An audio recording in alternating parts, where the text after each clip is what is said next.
할렐루야. 지난 시간에는 아덴에서의 바울의 설교라는 제목으로 말씀을 들었습니다. 사도 바울이 아덴에 들어가서 설교했는데, 그때 사도 바울이 하나님에 대해서 아덴 사람들의 설교하기를 하나님은 우주 만물을 창조하신 분이다, 만드신 분이다 라고 했고, 너희들이 알지 못하는 신이라고 했는데 그 신이 곧 하나님이시라고 했고, 그 하나님은 사람의 손으로 지은 신전에 계신 분이 아니다. 하나님은 우상이 아니다 하는 거죠. 그래서 이제 내가 하나님 알았으니, 하나님을 몰랐을 때는 넘어갔지만 하나님 알았으니 회개해야 된다라고 아덴에서 아레오보고에서 설교했다 말씀을 드렸습니다. 오늘은 죄인을 부르러 오신 예수님, 이런 제목을 말씀드립니다. 오늘 본문은 예수님께서 마태를 부르신 말씀이거든요. 그리고 마태를 제자로 부르시면서 하신 유명한 말씀, 건강한 자에게는 의사가 필요 없고 쓸데없고 병든 자에게 쓸데있다는 말씀과 나는 의인을 부르러 온 것이 아니라 죄인을 부르러 오셨다라는 유명한 말씀을 하십니다. 본문은 마태복음, 마가복음, 누가복음 다 기록되어 있죠. 이 마태가 우리가 알고 있는 마태입니다. 마태복음을 기록한 사도 마태이죠. 네, 마태복음에서는 마태가 자기 자신을 마태라고 하는데, 누가복음과 마가복음에서는 마태를 레위, 그러니까 마태와 레위가 같은 사람인데, 그러니까 원래는 이 마태의 이름이 레위였어요. 레위였는데 그가 예수를 믿고 난 다음에 마태란 뜻이 하나님의 선물이라는 뜻이거든요. 그러니까 마태란 이름으로 바꿔서 이제 사도의 사역을 감당하는 것이죠. 그래서 마태가 예수님의 부르심을 받고 그리고 예수님과 3년 동안 동고동락 하다가 이제 예수님께서 부활하시고 난 다음에 예수님에 대해서 기록해 놓은 것이 마태복음이죠. 본문은 마태가 말하기를 예수님께서 마태 자신을 찾아왔다라는 그 말씀을 들어줍니다. 그러니까 마태가 예수님을 찾아가는 것이 아니라 예수님께서 마태를 찾아오셨다라는 말씀을 들려주고, 그래서 마태가 예수를 만났다라는 말씀을 들려줍니다. 그러면 마태는 자기가 쓰는 그 성경에다 왜 예수님께서 자기를 찾아오셨는 그 말씀을 기록해 놓으실까 하는 거죠. 하나님께서 마태를 나를 이렇게 사랑했다라는 것을 자랑하기 위해서 기록한 것은 아닙니다. 마태가 예수님께서 자기를 찾아오셨다는 것을 우리에게 들려주시는 것은 자기를 찾아오신 예수님이 어떤 분인가를 가르쳐주기 위해서 그런 것이죠. 그러니까 마태를 찾아오신 예수님이 어떤 분이시냐, 너희들이 믿고자 하는 그 예수님이 어떤 분인가를 알려주시기 위해서 마태는 자신을 찾아오신 예수님에 대해서 설명해 주고 있는 거죠. 그래서 오늘은 마태를 찾아오신 예수님, 우리가 믿고 있는 그 예수님이 누구신가 하는 것을 말씀을 전해드린다는 것이죠. 결론적으로 말하면 마태는 자신을 찾아오시는 그 예수님이 누구냐 하면 의를 부르러 오신 분이 아니라 죄를 부르러 오신 분이라는 것을 알려주기 위함인 것이죠. 그래서 예수님께서 자기를 찾아오신 이야기를 들려줍니다. 예수님께서 의인을 부르러 오신 것이 아니라 죄인을 부르러 오셨는데, 나를 봐라, 나를 보면 예수님이 의인을 부르러 오신 것이 아니라 죄인을 부르러 오셨다는 것이 증명되지 않느냐, 그러한 의미에서 이 말씀을 기록해 놓고 있는 것이죠. 본문을 좀 보면 이렇습니다. 어느 날 마태가 세관에 앉아 있는데, 마태가 세관에 앉아 있다는 것은 마태가 세리였다라는 것이죠. 예수님께서 마태에게 오셔서 다짜고짜 나를 따르라 라고 말씀합니다. 그러니까 마태는 예수님께서 다짜고짜 나를 따르라 라는 그 말씀을 듣고 묻지도 않고 따지지도 않고 예수님을 따라 나섭니다. 이렇게 해서 마태는 예수님의 제자가 되고, 예수님의 제자가 되어서 조금 전에 얘기했던 것처럼 3년 동안 예수님과 동고동락을 하게 되죠. 그리고 마태는 예수님께서 자기에게 오셔서 나를 따라 해서 내가 예수님을 따랐다라고 그래서 끝내는 것이 아니라 그 다음 이야기를 들려줍니다. 그러니까 마태가 진짜 하고 싶은 이야기는 그 다음 이야기가 되는 것이죠. 마태는 자기를 찾아오신 예수님을 위해서 큰 잔치를 베풉니다. 마태가 큰 잔치를 베푸니까 많은 사람들이 그 식사 자리에 마태의 집에서 같이 모여서 식사를 합니다. 그 식사의 자리에는 세 부류의 사람이 있습니다. 예수님과 제자들, 그리고 세리와 죄인들, 그리고 바리새인들, 이 세 부류. 그러니까 그림 한번 그려보십시오. 그 마태 집이 굉장히 컸을 겁니다. 왜냐하면 세리였고 유명한 사람이었고 부자였다는 것을 짐작할 수 있으니까, 그리고 많은 사람들이 모였다고 그랬으니까, 큰 잔치 베풀었다고 그랬으니까 꽤 큰 집안이었었고, 그 집안 안에 예수님과 제자들이 있고, 그리고 마태와 같은 세리들과 있고, 또 동네에서 죄인들이라고 인정받는, 죄인들하고 낙인 찍힌 사람들이 거기에 모였고, 바리새인들이 거기에 모여 있습니다. 바리새인들 입장에서 한번 이 자리를, 여러분들 지금 다 바리새인들이에요. 바리새인들 입장에서 지금 이 잔치 자리를 한번 보고 봅시다. 바리새인들 입장에서 이 잔치 자리를 보고 있다면, 지금 이 잔치 자리, 그러니까 마태가 베푼 큰 잔치, 그 잔치의 그 집안이 시끌벅적한 흥겨운 자리겠습니까? 아주 엄숙한 분위기겠습니까? 시끌벅적한 아주 그런 흥겨운 잔치 자리일 겁니다. 근데 이걸 바리새인들 입장에서 보면 이 자리는 어떤 자리예요? 사실 흥겹고 즐거운 자리입니까? 눈 뜨고 못 볼 죄인들의 집합소, 그죠? 눈 뜨고는 보지 못할, 바리새인들 입장에서 보는 거예요. 지금 바리새인들 입장에서 보면 눈 뜨고는 못 볼 정말 구역질 날 그러한 자리에 있는 거죠. 그러니까 속으로 지금 부글부글 끓고 있는 거죠. 그러니까 부글부글 끓고 있다가 차마 예수님한테 한마디는 못하고 제자들에게 말합니다.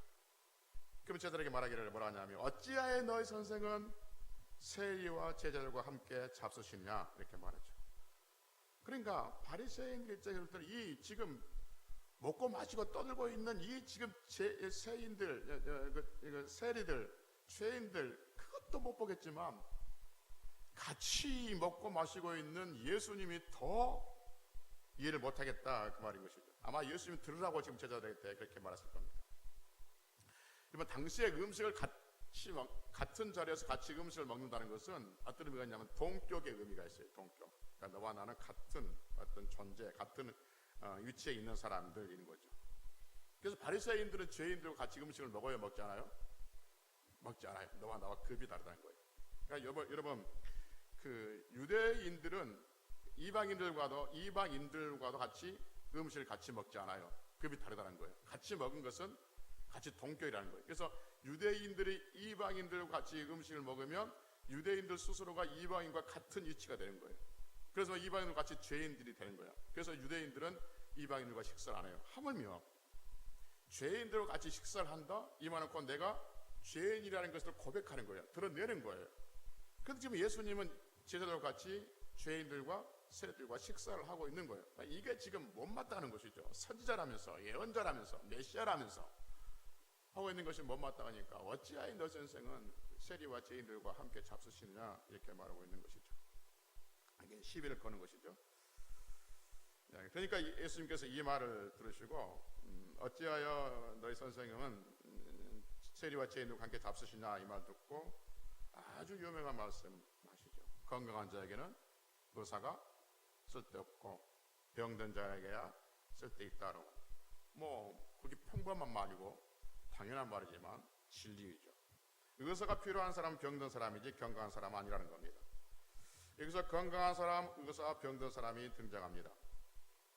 건강한 사람, 의사, 병든 사람. 조금 전에 그 잔치 자리에는 세 부류의 사람이 있다고 그랬습니다. 어떤 사람? 예수님과 제자들, 또 세리와 죄인들, 또 바리새인들.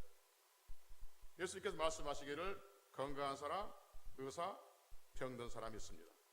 그러면 건강한 사람은 누구일까요? 이 세 부류에서 예수님일까요? 세리일까요? 바리새인일까요? 바리새인들. 바리새인들은 스스로 건강한 자라고 생각하는 거죠. 그래서 뭐가 필요 없는 거예요? 의사가 누구예요? 예수님 필요 없는 것이죠. 병든 사람은 누굽니까? 죄인들과 세리인 거죠. 그래서 바리새인들은 건강해요. 그래서 의사가 필요 없다라고 말합니다. 여러분, 지금 의료 대란이 지금 심각한 문제라고 그러죠. 근데 건강한 여러분들은 그 말 실감이 됩니까? 안 됩니까? 병든 사람은요, 굉장히 실감됩니다. 그러니까 우리 같이 건강한 사람들은 의료 대란이 응급실에 갈 일이 없으니까 이게 심각한 문제인지 잘 모릅니다. 이게. 근데 진짜 병 들고 응급한 사람들은 이 문제가 심각하다고 뉴스에 자꾸 뜨고 있습니다. 뭐 어떤 사람 아니다고 어떤 사람 맞다고 그러니까 어느 걸 모르지만 하여튼 그렇다는 거죠. 그러니까 이 바리새인들은 건강하다 생각하는 거야. 그래서 자기는 예수님이 필요 없다는 것이죠. 그 다음에 예수님께서 하신 말씀이 뭐냐 하면 마태복음 19장 13절에서 말씀하시기를 너희는 가서 뭘 원하고 내가 긍휼을 원하고 제사를 원하지 아니하노라 하신 뜻이 무엇인지 배우라. 나는 의인을 부르러 온 것이 아니라 죄인을 부르러 왔다. 이렇게 말씀하십니다. 다시 봅시다. 마태복음 9장 13절 너희는 가서 너희가 누굽니까? 너희가 바리새인일까요? 죄인들일까요? 바리새인들. 바리새인들에게 말하기를 너희는 가서 배우라. 너희는 가서 배우라. 이 말은 그 바리새인들이 잘 들어보십시오. 너희는 가서 배우라. 이 말은 바리새인들이 그 죄인들에게 또는 자기보다 급이 낮은 사람들에게 자주 했던 말이에요. 그러니까 무시하면서 모욕하면서 너 이것도 모르니 가서 배우고 와. 한 수 배우고 와. 그렇게 바리새인들이 자기보다 낫다고 생각하는 사람들에게 무시하고 모욕적으로 멸시하는 말로 가서 배우고 와. 그 말이거든요. 근데 지금 예수님께서 바리새인들에게 뭐라 하냐면 너희는 가서 배우라 이렇게 말하죠. 그럼 여러분 이 말을 바리새인들이 들었을 때 아주 그 예수님에게 칭찬으로 들었을까요? 모욕감으로 들었을까요? 모욕감으로 들었습니다. 당연히 모욕감이죠. 자신들이 무시하면서 상대방을 무시하면서 멸시하면서 모욕감을 주면서 한 수 배우고 와. 이것도 모르냐? 가서 배우고 와라 라고 늘 말했던 그 말을 자신이 지금 예수님께 듣고 있기 때문에 굉장히 모욕적인 말로 들리는 것이죠. 그럼 예수님은 바리새인들에게 무엇을 배우라고 하십니까? 내가 긍휼을 원하고 제사를 원하지 아니하노라 하신 뜻이 무엇인지 배우라 이렇게 말합니다. 내가 긍휼을 원하고 제사를 원하지 아니한다 이 말씀이 어디서 나오냐면 호시아 6장 6절에서 나옵니다. 그러니까 하나님께서 호시아 선지자에게 말씀하시기를 내가 긍휼을 원하고 제사를 원하지 아니하노라고 하셨는데 하나님께서 호시아 선지자를 통해서 내가 긍휼을 원하고 제사를 원하지 아니하노라고 하셨는데 그 말씀이 무슨 말인지 가서 배우고 와라. 지금 예수님께서 자신은 건강해서 예수님 의사가 필요 없다고 말하는 그 바리새인들에게 지금 말하고 있는 것이죠. 여러분 하나님께서는 제사를 원하십니까? 원하지 않으십니까?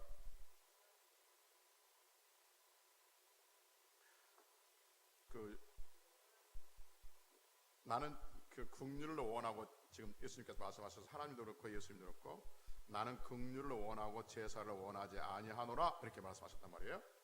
그럼 하나님은 제사를 원해요? 원하지 않으세요? 제사를 원하시는데 설명해 보십시오. 하나님은 제사를 원하십니다. 그래서 하나님께서 우리에게 제사법을 가르쳤잖아요. 번제, 소제, 화목제, 석권제, 속죄제 이런 제사를 가르쳐 주셨어요.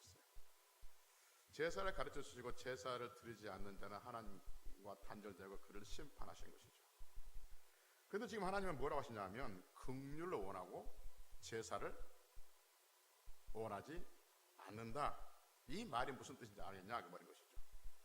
여러분 성경 분명히 하나님은 제사를 원하신다고 하셨는데 그리고 제사법을 가르쳐 주었는데 지금은 하나님은 긍휼을 원하고 제사를 원하지 않는다라고 하셨는데 그 뜻이 무슨 뜻이냐 이것을 배우고 오라는 것이죠. 그럼 그 뜻이 무엇일까 하는 거죠. 그 뜻이 무엇일까? 우리가 배우고 오라고 했으니까 배워야 하지 않겠습니까? 하나님께서 분명히 제사를 원하셔서 우리에게 제사법을 가르쳐주고 내에게 수많은 그 제사법들을 가르쳐주고 제사를 원하고 이렇게 제사를 드려라. 그럼 하나님께서 그렇게 제사를 기뻐 받으신다. 제사를 드리지 않는 자는 끊어내라 라고 분명히 말씀하셨습니다. 불구하고 지금 우리에게 말씀하시기를 하나님은 긍휼을 원하고 제사를 원하지 아니한다 라고 하셨는데 그 뜻이 무엇일까? 배우라겠습니까? 배워야 하지 않겠습니까? 왜 하나님은 제사를 원하고 또 하나님께는 제사를 원치 않는다 그렇게 말씀하셨을까 하는 거죠. 여러분 제사가 뭐죠? 제사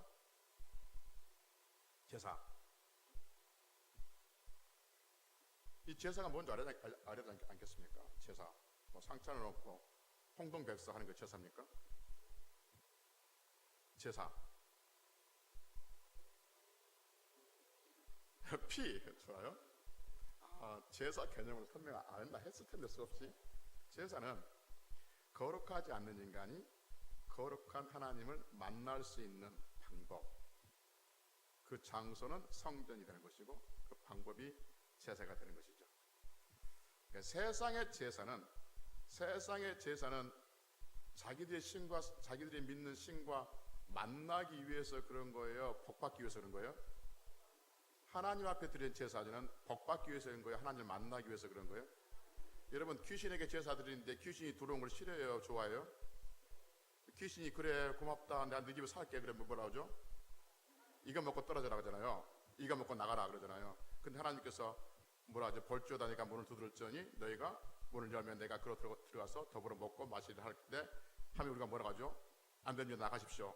이거 먹고 나가십시오. 내가 헌금 이거 할 테니까 이거 먹고 나가십시오. 그렇습니까? 그렇지 않습니다. 들어오시라라고 하는 것이죠. 이 차이예요, 차이.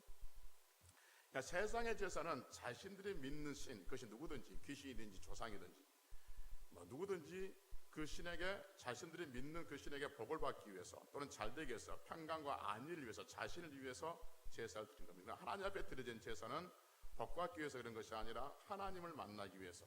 하나님 만나는 것 자체가 복이긴 하지만 하나님 만나기 위해서 제사를 드리는데 그 제사법을 가르쳐 주실 것인 거죠. 그러면 여러분, 하나님께서 원하시는 그 제사, 하나님께서 정하신 그 제사는 하나님을 위해서 하나님께서 제사 드리라고 그럽니까? 아니면 우리를 위해서 하나님의 제사를 드리라고 그럽니까? 하나님의 자신을 위해서 제사 드리라고 그래요? 우리를 위해서 제사 드리라고 그래요? 우리를 위해서. 하나님은 제사가 필요하신 분이에요? 필요하지 않는 분이에요? 필요하지 않는 분이에요. 하나님이 앞에 사람이 제사를 드리면 하나님께서 큰 영광을 받으시고 제사 안 드리면 쪼가들고 그런 분은 아니에요. 하나님은 완전한 분이시고 인간의 제사와 상관없이 그분은 완전하시고 온전하시고 영원한 분이시고 전능하신 분이에요. 근데 하나님께서 제사를 드리시라고 하고 우리에게 제사법을 가르쳐 줬어요. 이건 사람을 위해서 그러는 거예요.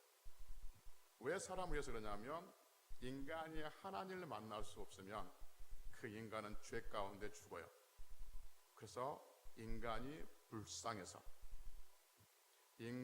불쌍해서 하나님은 하나님을 만날 수 있는 제사법을 우리에게 가르쳐 주신 것이죠. 여러분, 하나님은 왜 제사법을 만들어서 우리에게 주셨냐면 하나님을 떠난 백성, 하나님을 만나지 않는 인간들, 그 인간들은 소망이 없고 지옥으로 떨어져야 하고 지옥으로 갈 수밖에 없기 때문에 하나님을 만나게 하기 위해서 또 그래서 그 인간들이 불쌍해서 하나님은 제사를 드리라고 하신 것이고 제사를 원하신다라고 하는 것이죠. 그래서 하나님은 사람들이 가지고 있는 죄를 짐승에게 전가시키고 그 짐승이 사람 대신 죽게 하심으로써 그 사람이 하나님을 만날 수 있는 이 제사법을 알려주신 것이고 그것은 결국 하나님께서 인간을 뭐해서요? 불쌍해서 그 제사법을 가르쳐 주신 것이죠.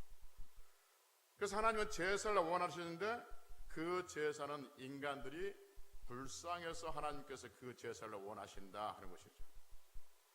그러니까 이걸 알지 못하니까 하나님께서 왜 제사를 원하시는지, 하나님이 인간을 불쌍해서 그들은 놔두면 하나님과 만나지 못하고 다 지옥 가는 인생이 되고 죄 가운데 죽는 인생이 되니까 그 인생이 불쌍해서 하나님은 제사를 원하신다라고 하셨는데 사람들이 그 하나님께서 왜 제사를 드리라고 하는지, 즉 불쌍한 마음은 사라져버리고 뭐만 남아있어요?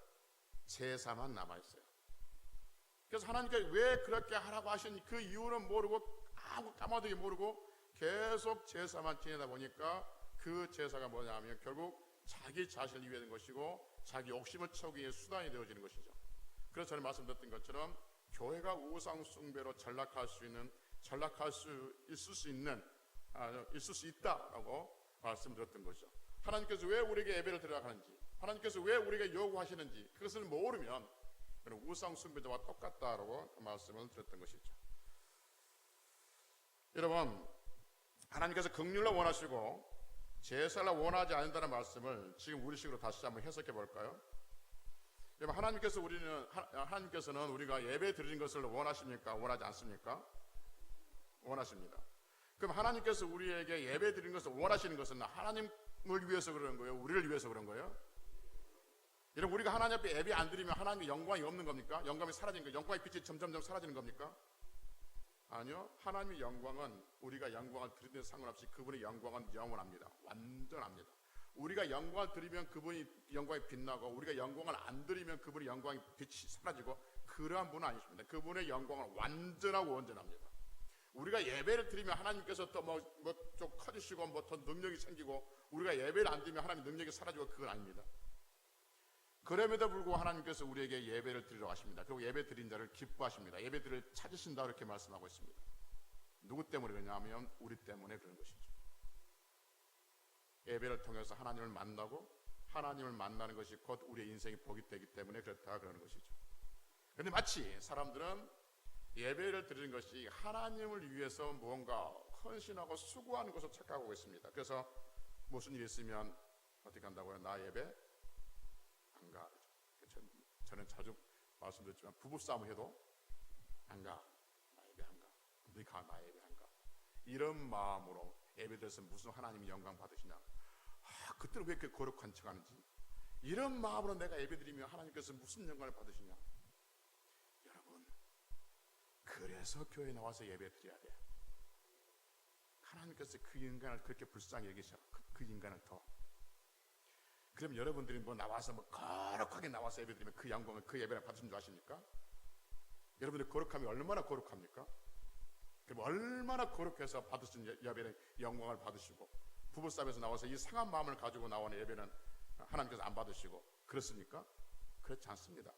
예배자에 나온 모든 예배자들 하나님께서 영광을 받으십니다. 그래서 하나님은 상심한 마음, 내가 이런 마음으로 예배드리면 하나님께서 예배 받으시겠냐? 바로 그러한 마음, 불쌍히 여기는 그러한 마음을 하나님 예배를 받으시고 상심한 마음을 싸매어 주시는 거예요. 그럴수록 하나님 앞에서 예배를 드려야 되는 거죠. 그래서 예배는 우리를 위해서 드리는 것이 하나님을 드리는 것이 아니라 그 말인 것이죠. 헌금도 볼까요, 여러분? 여러분, 하나님 앞에 헌금하면 하나님께서 기뻐하십니까? 하나님이 싫어하십니까? 확실히 여러분 대답하십시오. 여러분들이 헌금하는 것은 하나님이 기뻐하세요? 하나님이 싫어하세요? 기뻐하세요. 그래서 너희 보물 하늘에 쌓아두라 이렇게 말씀하고 있습니다. 향기로운 제물로 받으시겠다고 말씀하고 있어요. 그럼 여러분, 하나님께서는 우리가 헌금하는 것을 기뻐하시는데 하나님 때문에 우리가 헌금하는 것을 하나님 기뻐하신 거예요? 우리 때문에 기뻐하시는 거예요? 우리가 헌금 안 하면 하나님이 가난해집니까? 우리가 헌금 안 하면 하나님 부자입니까? 그래서 우리가 헌금 받아가지고 하나님의 가난한 사람 나눠주고 그렇습니까? 그렇지 않습니다. 여러분, 하나님은 모든 우주의 주인이십니다. 우리가 헌금을 하고 안 하든 간 하나님은 완벽한 분이고 완전하신 분이십니다. 그럼에도 불구하고 하나님께서 우리에게 헌금하는 것을 기뻐하시고 헌금을 받으시고 헌금하라고 하신 이유는 뭐냐면 하늘의 보물을 쌓아두라고 말씀하신 이유가 뭐냐면 결국 그것이 우리에게 복이 되기 때문에 그렇습니다. 우리를 위해서 그런 거예요. 그래서 여러분, 어떤 사람 시험 들면 뭐 안 하냐 하면 헌금을 안 합니다. 시험 들면 두 가지로 생각합니다. 교회를 안 나옵니다. 그 다음에 헌금을 안 합니다. 생각해 봅시다. 이게 얼마나 어리석은 짓인지 모릅니다. 시험에 들면 들수록 뭐 해야 되죠? 꾸역꾸역 교회 기어 나와야 됩니다. 상한 마음이지만, 진짜 싫지만, 진짜 불편하지만, 진짜 어렵지만 교회에 나와야 됩니다. 거기서부터 하나님이 치료하시고, 내가 헌금하는 것이 진짜 교회에 목사도 보고 싫고 성도를 보고 싶고 다 보고 싫은데 내가 헌금하는 것이 진짜 싫지만 그럼에도 불구하고 하나님 앞에 헌금을 해야 됩니다. 그래야만이 하나님께서 그 헌금을 통해서 우리에게 복을 주시는 겁니다. 근데 시험이 되면 교회를 안 가려고 그러고 헌금을 안 가려고 해요. 그러니까 점점점 그 시험이 회복되지 않고 깊은 수렁 속에 더 빠져들어가게 된 것이죠. 어쨌든 간에 여러분, 하나님께서 우리에게 원하신 것은 그것은 제사이든지 예배이든지 헌금이든지 원하신 것은 결국 우리를 위해서 그러신 거예요. 다시 본문으로 돌아와서 하나님께 제사를 우리에게 원하시는 것은 뭐냐면 하나님께서 우리를 불쌍히 여기셔서 하나님께서 우리를 제사를 원하신 거예요. 그런데 지금 바리새인들 입장은 바리새인들은 그들은 뭔가 열심히 하고 있지만 그들의 마음속에 뭐가 없냐면 불쌍한 마음이 없어요. 긍휼히 여기는 마음이 없어요. 이 죄인들에 대한 세리와 그 다음에 그 죄인들에 대해서 그들은 열심히 하나님을 믿고 섬긴다고 하고 하나님 말씀을 순종한다고 살아가고 의로운 백성, 나는 건강한 사람이야 라고 하지만 그들은 그 지금 먹고 마시고 흥겹게 놀고 있는 그들에게 불쌍한 마음이 없는 거예요. 긍휼히 여기는 마음이 없는 거예요. 그러니까 예수님께서 말씀하시는 나는 긍휼을 원하고 제사를 원하지 아니하노라고 호시아 선지자가 했었던 그 하나님 말씀이 무슨 말씀인지 가서 배우고 와라, 지금 그렇게 말하고 있는 것입니다. 성경이 정말 우리에게 하고 싶은 말씀은 이제 그러면서 예수님께서 하신 말씀이죠.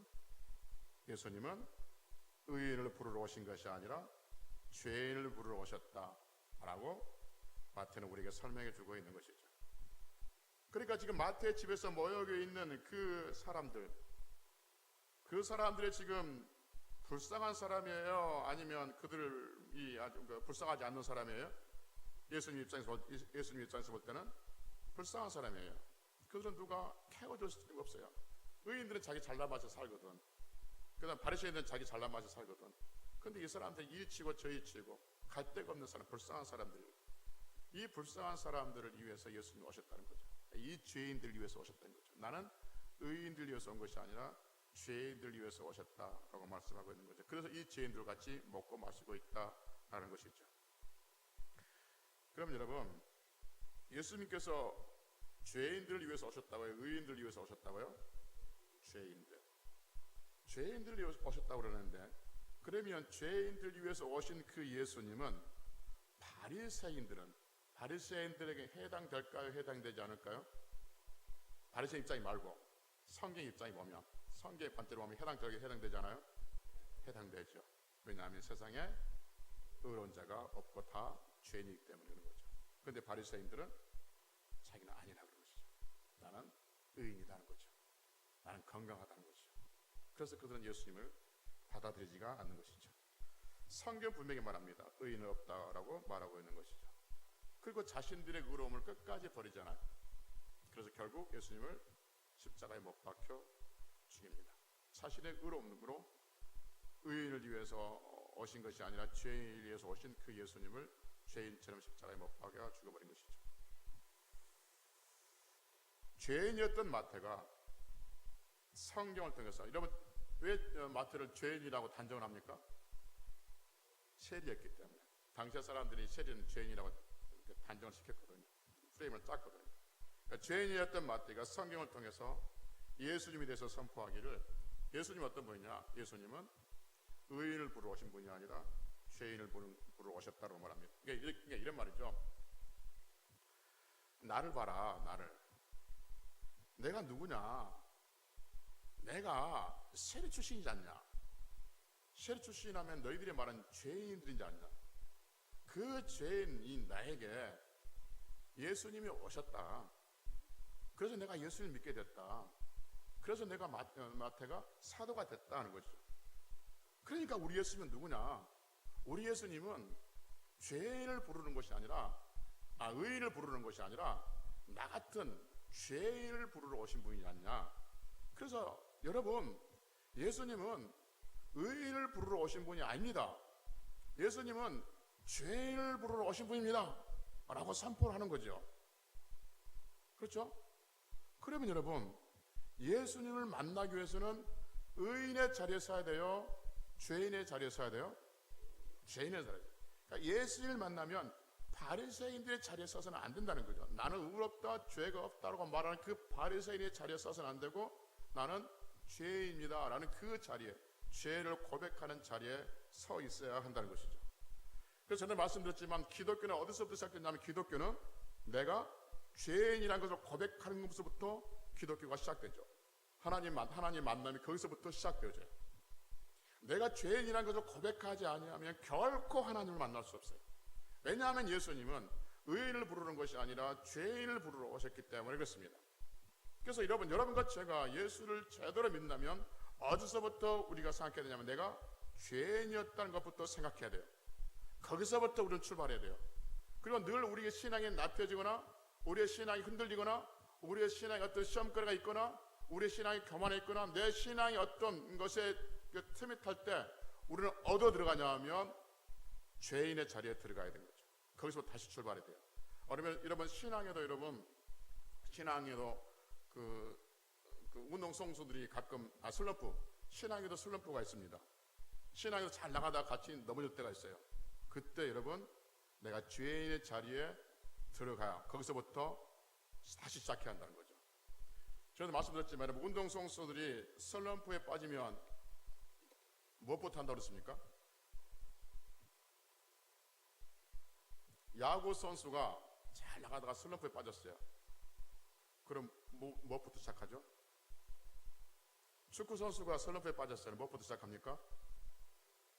전에 말씀드렸는데 달리기부터 시작하면 다시 성도들이 신앙생활 하다가 잠깐 낮아질 때가 있어요. 여러분 육체가 병에 걸릴 때가 있죠. 감기 걸릴 때가 있고 아플 때가 있습니다. 영혼도 마찬가지. 영혼도 감기 걸릴 때가 있어요. 영혼도 갑자기 잘 나가다가 감기 걸릴 때가 있어요. 그래서 힘 빠질 때가 있어. 그때 우리는 어떻게 하냐? 처음부터 다시 들어가야 돼. 처음부터 내가 죄인이었다. 나 죄인이었지. 나가 모태에서부터 죄악 중에 출생된 백성이지. 내 생각하는 모든 것이 죄로부터 죄의 결과를 가져오지 라는 자기 자신이 죄라고 고백하는 순간, 내가 죄인이라고 고백하는 순간 다시 하나님의 은혜가 시작되는 줄로 믿습니다. 왜냐하면 예수님은 의인을 부르러 온 것이 아니라 죄인을 부르러 오셨기 때문에 그런 것이죠. 그래서 바리새인들은 예수님께서 왜 오셨는지를 모르기 때문에 그들의 마음에 불쌍하는 마음이 없어요. 긍휼히 여기는 마음이 없어요. 그래서 정죄하는 거예요. 그러니까 성도는 여러분도 그렇고 저도 그렇고 우리가 죄의 자리에서 구원받았다고 생각하고 그래서 우리가 모여서 하나님의 자녀가 되고 성도가 되고 하나님의 백성으로 살아가고 있다는 것을 우리가 충분히 인지한다면 우리 안에 서로 긍휼히 여기는 마음이 있어야 돼요. 절대 우월감이 있어서는 안 돼요. 절대 교만해서는 안 돼요.